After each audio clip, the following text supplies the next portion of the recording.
Socializing Fearful and Aggressive Cats, a step-by-step guide on how to handle, transport, and gentle fearful shelter cats. Why socialize them?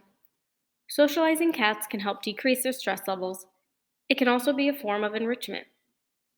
And it's proven that human interaction with shelter cats improves their health and welfare, and cats that are more socialized get adopted quicker.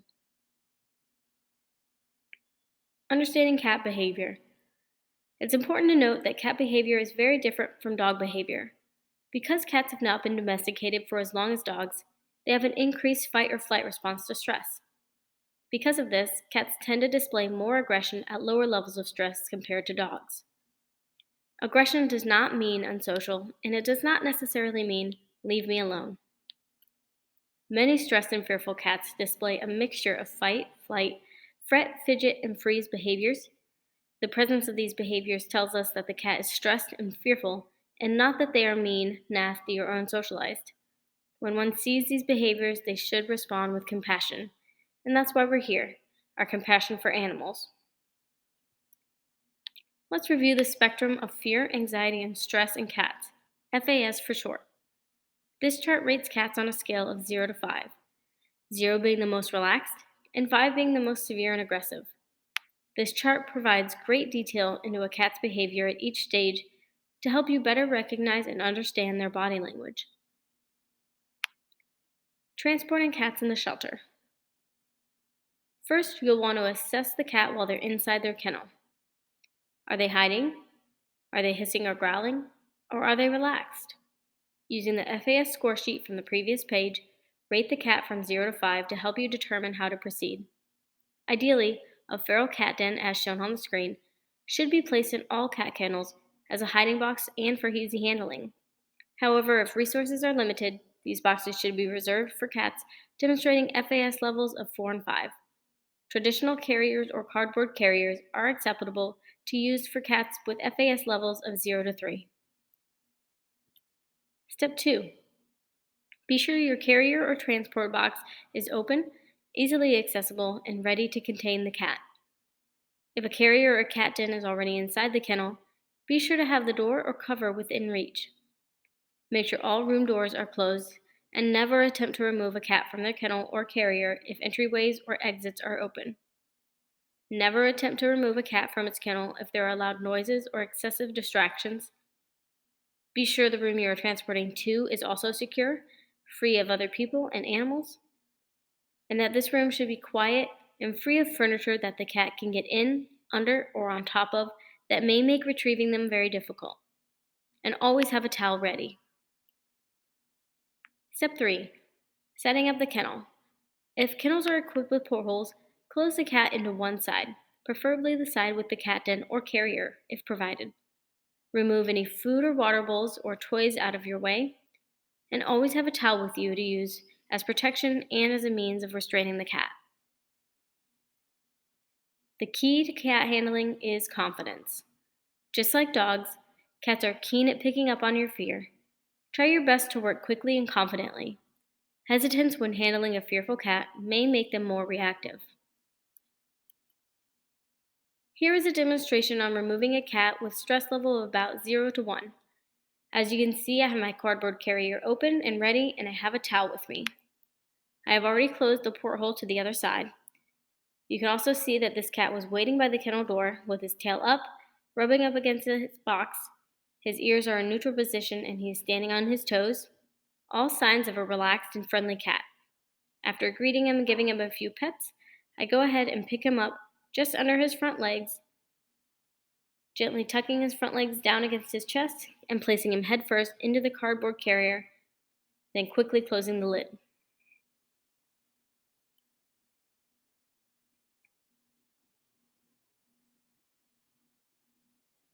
Here we have a cat that is a level 1 FAS, so still friendly, but a little more hesitant to be picked up and handled. Again, my carrier is open and ready, as well as my towel. After opening the kennel door, I let him greet me and smell me first. I initiate contact and give him a few pets. I then use my towel to cover his whole body.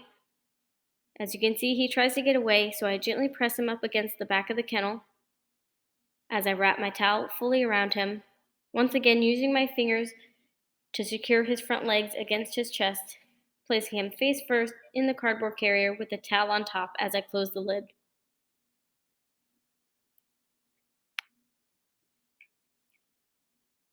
Here is a cat displaying more moderate levels of fear, anxiety, and stress, so levels 2 to 3. As you can see, she is crouched in the top left corner of her kennel. Her body is tense and her tail and paws are tucked underneath her. Our pupils are more dilated and we have an increased respiratory rate. However, she is not exhibiting any signs of aggression such as hissing or growling. With the porthole closed and my carrier in place, I gently drape the towel over her using my forearms to secure her body on either side, and again using my fingers to restrain her front arms against her chest so that she cannot reach out and grab the box, and then place her head first into the kennel with the towel and close the lid. Remember, you always want their heads facing away from you. Next, we have a cat with more severe FAS levels, level 4, and here we start to see some aggressive behaviors. I have my carrier open and ready, as well as a towel, and I go ahead and close the porthole so she cannot get into the other side. This cat's ears are flat against her head. She is tucked in the top right corner of her kennel. She is crouched and leaning away from me. At this point, this cat was hissing and growling at me, and she is keeping her eyes focused on what I'm doing.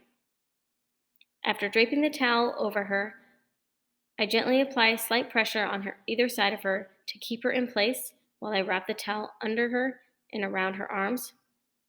I then quickly transport her into the box with the towel before closing the lid.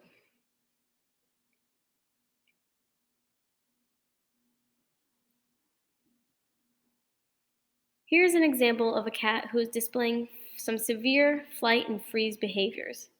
Sometimes these cats are actually easier to work with due to their severe hiding behavior. Although you cannot see her in this video, she is in the white box and she is actively swatting, hissing, and growling at me through the box wall. I go ahead and move the food and water bowls out of my way, and I use the towel as a shield to protect my hand when I go to place the cover on the top of the kennel. After sliding the glass shut, I use the lock to secure the plexiglass in place. Again, it is important to note that these kennel dens have air holes on the sides of them and to steer clear of your fingers so they don't get scratched or bitten. Make sure to always cover carriers like this with a towel so that the cat cannot see out during transport, as this will stress them out even more. Additionally, I use 2 hands to carry this so as to not jostle her around during transport. And finally, here is a cat with a level 5 fear, anxiety, and stress. So we are extremely tense, our pupils are fully dilated, and she is watching my every move. She is hissing, spitting, and growling at me. As you can see, our ears and our body are laying flat. First, I prepare the other side of the kennel, so once she is contained, I can quickly secure her in the box.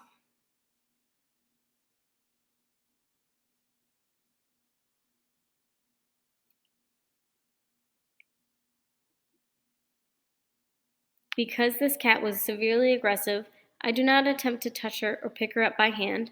Instead, I use a tool to carefully push her off the shelf to get her into the other side of the kennel. I maintain a safe distance and keep the kennel door open only as far as needed. As you can see, this staff member patiently waited until the kennel door was closed before they exited the building. Once closed, I go ahead and open the kennel back up to close the porthole to contain her into one side of the kennel. It's also important to remember that you may not be able to get a cat to cooperate with you every time, and that's okay. If a cat is too severely stressed, only try a maximum of 3 times, and if it does not work, it does not work, and that's fine. You can try again in a few hours or even the next day.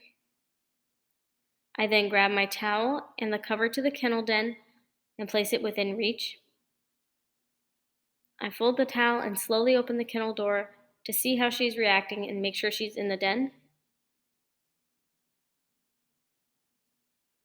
Using the folded towel, I completely cover the opening of the cat den, preventing her from exiting so that I can get the cover and place it into its correct slot.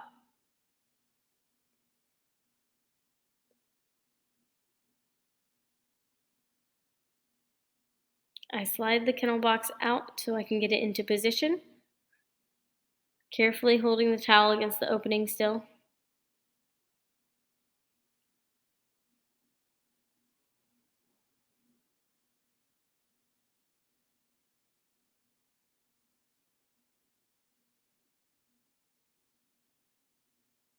Again, this towel is a thick and folded towel, so even if she does scratch or try to bite me through the towel, it will not injure me.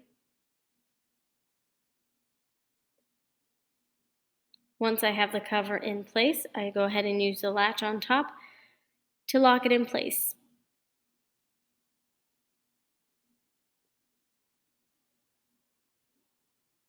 And once again, with these kind of carriers, you want to make sure to cover it with a towel so that the cat cannot see out during transport.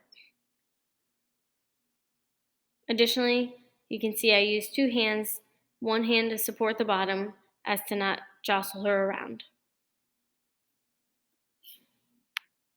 In conclusion, always plan ahead before working with an aggressive cat. Work confidently and quickly, and have a backup plan in case the cat escapes. Never be afraid to ask for help, and note that many cats act very different inside their kennel versus outside their kennel. And lastly, always remember that many of these cats used to be someone's pet. Watch part 2 to learn how to socialize and gentle shelter cats. Thank you.